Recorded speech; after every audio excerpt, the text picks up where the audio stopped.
Hello మామ, మనలో క్రికెటర్స్ని troll చేయాలన్నా కానీ లేదంటే ఆ ప్లేయర్ ఇలా ఆడాడు అలా ఆడాల్సింది ఎలా బౌలింగ్ చేయాల్సింది అని చెప్పేసి చాలామంది కామెంట్ చేస్తూ ఉంటారు. సో అయితే నేను చూసినంతవరకు క్రికెట్ మీద సరైన నాలెడ్జ్ లేని వాళ్ళే ఇటువంటి కామెంట్స్ చేస్తారు అని చెప్పేసి నేను అనుకుంటా ఉంటాను. ఎందుకంటే క్రికెట్ తెలిసిన వాళ్ళు ఎవరు కూడా, అంటే క్రికెట్స్లో బేసిక్స్ మినిమం బేసిక్స్ తెలిసిన వాళ్ళు ఎవరైనా సరే ఒక క్రికెట్ ప్లేయర్ని ట్రోల్ చేయాలంటే ఆలోచిస్తారు. ఎందుకంటే అసలు క్రికెట్ ఆడాలంటే ఎంత కష్టం అనేది వాళ్ళకి మాత్రమే తెలుసు కాబట్టి. అయితే మరి కొంతమంది ఉంటారు, సో క్రికెట్ బ్యాట్ పట్టుకోవడమే రాని వాళ్ళు కూడా కొంతమంది క్రికెట్ ప్లేయర్స్ని వాడు ఇలా ఆడితే బాగుండేది, వీళ్ళు ఎట్ట బౌలింగ్ చేస్తే బాగుండేది అని చెప్పేసి బయట నుంచి ఈవెన్ ఇప్పటివరకు బ్యాట్ పట్టుకోకపోయినా సరే అటువంటి కామెంట్ చేస్తూ ఉంటారు కొంతమంది.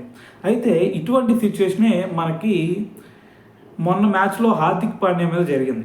అసలు హార్దిక్ పాండ్యా మీద రెండు విధాలుగా కామెంట్ చేస్తూ ఉన్నారు. ఒకటి ఏంటంటే ఒక సిచ్యువేషన్లో 27 బాల్స్లో 23 రన్స్ కొట్టాడు హార్దిక్ పాండ్యా. సో అదొకటి. దాని తర్వాత హార్దిక్ పాండ్యా మరి 18th ఓవర్లో, సో 18th ఓవర్లో మరి సింగిల్కి తిరగలేదు అని చెప్పేసి, సో అప్పుడు దాన్ని పట్టుకొని ఇంకో కొంతమంది ట్రోల్ చేస్తూ ఉన్నారు.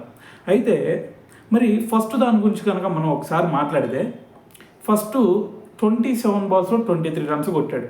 సో మనం ఆ మ్యాచ్లో ఫస్ట్ చూసుకుంటే మనకి అభిషేక్ శర్మ అవుట్ అయ్యాడు తొందరగానే, సంజు శాంసన్ అవుట్ అయిపోయాడు, దాని తర్వాత తిలక్ వర్మ అవుట్ అయిపోయాడు, దాని తర్వాత సూర్య అవుట్ అయిపోయాడు. సో మిగిలిన వాళ్ళు అందరూ కూడా మనకి మిగిలి ఉంది ఆల్రౌండర్సే.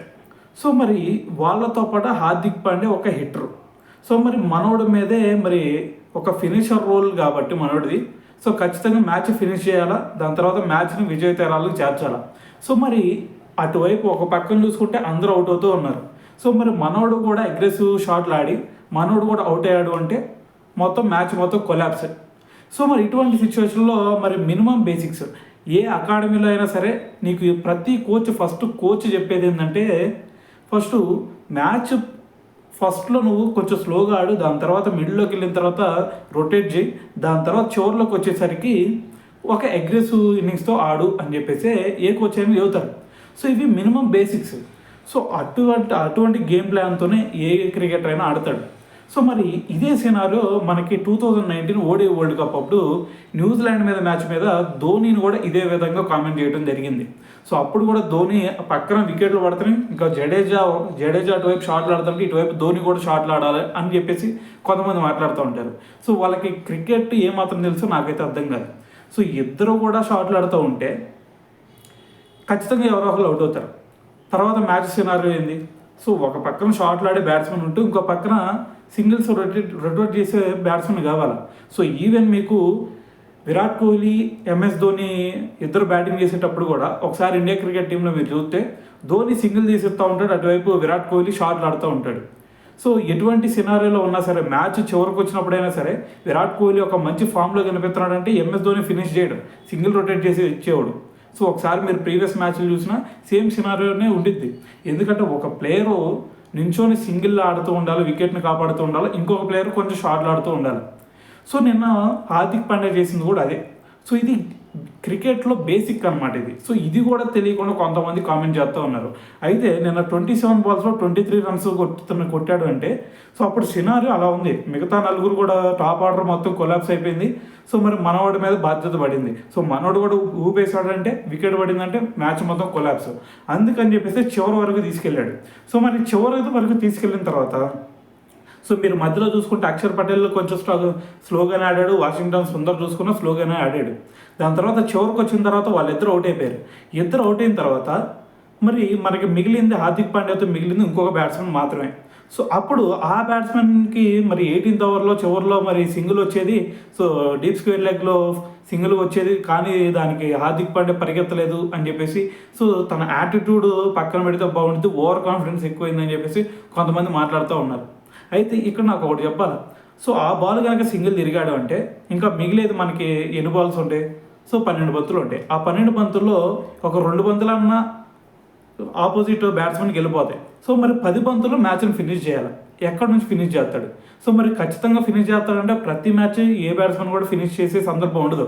ఈవెన్ మీరు ధోనిని చూసుకున్నా, రసల్ని చూసుకున్నా, ఏబీ డివిలియర్స్ని చూసుకున్నా, ఎవరిని చూసుకున్నా సరే ఎటువంటి పవర్ హిట్టర్ని తీసుకున్నా ప్రతి మ్యాచ్ ఫినిష్ చేస్తాడు అని అయితే 100% చెప్పలేం. సో దాని తర్వాత అవుట్ అయ్యాడు అంటే, సో దాని తర్వాత సింగిల్ జరగలేదు, దాని తర్వాత బాల్ అవుట్ అయ్యాడంటే, సో దానికి ఒక గేమ్ ప్లాన్ ఉంది హార్దిక్ పాండ్యాకి. అదేంటి, మ్యాచ్ చివరి వరకు తీసుకెళ్లాలా, చివరి వరకు తీసుకెళ్ళిన తర్వాత సో హార్డ్ హిట్టింగ్ చేద్దాం. ఎందుకంటే మనోడు బ్యాటింగ్ రానోడు కాదు, అంతకుముందు ఎన్నో హార్డ్ హిట్టింగ్లు చేసినోడే, దాని తర్వాత ఎన్నో సిచ్యువేషన్లో మ్యాచ్ గెలిపించినోడే. ఈవెన్ మనకి పాకిస్తాన్ మీద కూడా రీసెంట్ మ్యాచ్లో కూడా చూసినా, సో మరి అక్కడ కూడా గెలిపించిన సిచ్యువేషన్ మనం చూసాం హార్దిక్ పాండ్యా నుంచి.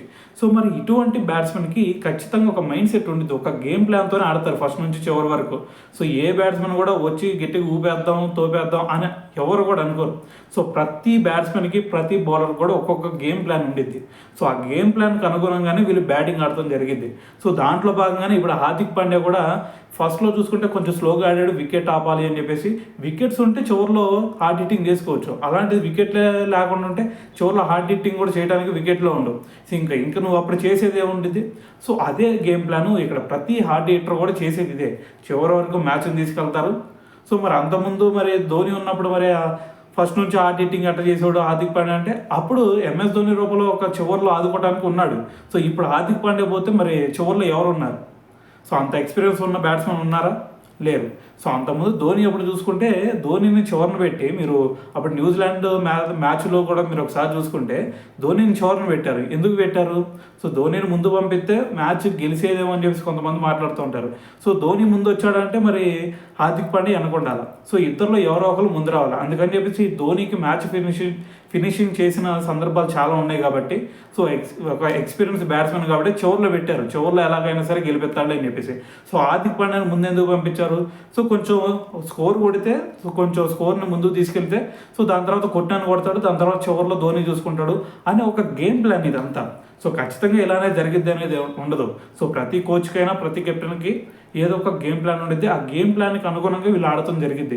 సో మరి ఇక్కడ మరి సింగిల్ తిరగవచ్చు కదా హార్దిక్ పాండ్యా అని చెప్పేసి కొంతమంది మాట్లాడుతూ ఉన్నారు. సో మరి సింగిల్ తిరగాలా లేదా అనేది సో వాళ్ళ కాన్ఫిడెన్స్ లెవెల్స్ మీద ఉండిద్ది అది. సో ఖచ్చితంగా నేను మ్యాచ్ ఫినిష్ చేయగలుగుతాను అని ఒక హార్డ్ హిట్టర్ ఖచ్చితంగా మైండ్లో ఒక కాన్ఫిడెన్స్ ఉండిద్ది. అది ఓవర్ కాన్ఫిడెన్స్ అంటావు ఏదంటావు నీ ఇష్టం అది. సో ఆ కాన్ఫిడెన్స్ లేకపోతే ఒక హిట్టర్ లాగా ఎవడో కూడా మారలేడు. సో మరి అటువంటి ఒక కాన్ఫిడెన్స్ లెవెల్స్ హై, ఈవెన్ మనకి హార్దిక్ పాండ్యాలో చూసుకుంటే ఇంకా పీక్స్లో ఉంటాయి అటువంటి కాన్ఫిడెన్స్ లెవెల్స్. ఈవెన్ మనకి అంతకుముందు పాకిస్తాన్ మీద మ్యాచ్ గెలిపించిన తర్వాత అప్పుడు ఒక స్టేట్మెంట్ ఇచ్చాడు హార్దిక్ పాండ్యా. సో నాకు చివరి మూమెంట్లో చివరి బాల్ వరకు కూడా నాకు కాన్ఫిడెన్స్ ఉండిద్ది, మ్యాచ్ నేను ఎలాగైనా ఫినిష్ చేయగలుగుతాను అనే కాన్ఫిడెన్స్ ఉండిద్ది అని చెప్పేసి సో అప్పుడే ఒక స్టేట్మెంట్ ఇచ్చాడు. సో దీన్ని బట్టి మనం అర్థం చేసుకోవచ్చు, సో మనలో కూడా మనం ఈ పని చేయగలుగుతాం, ఆ పని చేయగలుగుతాం, ఖచ్చితంగా చేయగలుగుతాం అనే కాన్ఫిడెన్స్ మనలో కూడా కొన్ని సిచ్యువేషన్స్లో ఉంటాయి. సో అలాగే హార్దిక్ పాండ్యాలో కూడా సో మరి మొన్న మ్యాచ్ చివరి వరకు తీసుకెళ్తానికైనా, మధ్యలో ఎక్కువ బాల్లో తక్కువ రన్స్ కొడటానికైనా అదొక గేమ్ ప్లాన్లో భాగమే. సో మరి మిగతా వాళ్ళు అవుట్ అవుతున్నారు, నేను హిట్టింగ్ చేయాలి అంటే సో మ్యాచ్ అక్కడే కొలాప్స్ అయిపోయింది. సో జరిగింది మాత్రం ఇదనమాట. సో మరి ఇవన్నీ కూడా క్రికెట్లో మినిమం బేసిక్స్. సో ఇవన్నీ తెలిసి కూడా కామెంట్ చేస్తే సో అదైతే మీకే వదిలేయాలా. దాని తర్వాత తెలియని వాళ్ళు కూడా మరి ఇటువంటి బేసిక్స్ మీలో క్రికెటర్ అవ్వాలి అనేవాళ్ళు ఎవరైతే ఉంటారో సో ఈ బేసిక్స్ ఖచ్చితంగా తెలుసుకోవాలి మీరు. ఈ గేమ్ ప్లాన్ లేకుండా ఏదో ఆడేస్తాం అంటే సో రేపు ఇండియన్ క్రికెట్ టీంలో సర్వే అవ్వడం కూడా చాలా కష్టంగా ఉండేది. సో గేమ్ ప్లాన్ ఖచ్చితంగా ఉండాలి. మీరు ఈవెన్ బ్యాటింగ్లో మాత్రమే కాదు, బౌలింగ్లో కూడా ఒక గేమ్ ప్లాన్ ఉండిద్ది. సో ఈ గేమ్ ప్లాన్లు ఎప్పుడైతే తెలుసుకుంటారో సో అప్పుడు క్రికెట్ అర్థమైంది. దాని తర్వాత ఏ బ్యాట్స్మెన్ అయినా సరే కామెంట్ చేయాలంటే కొంచెం ఆలోచిస్తారు. సో ఇది మాత్రం గుర్తుపెట్టుకోండి.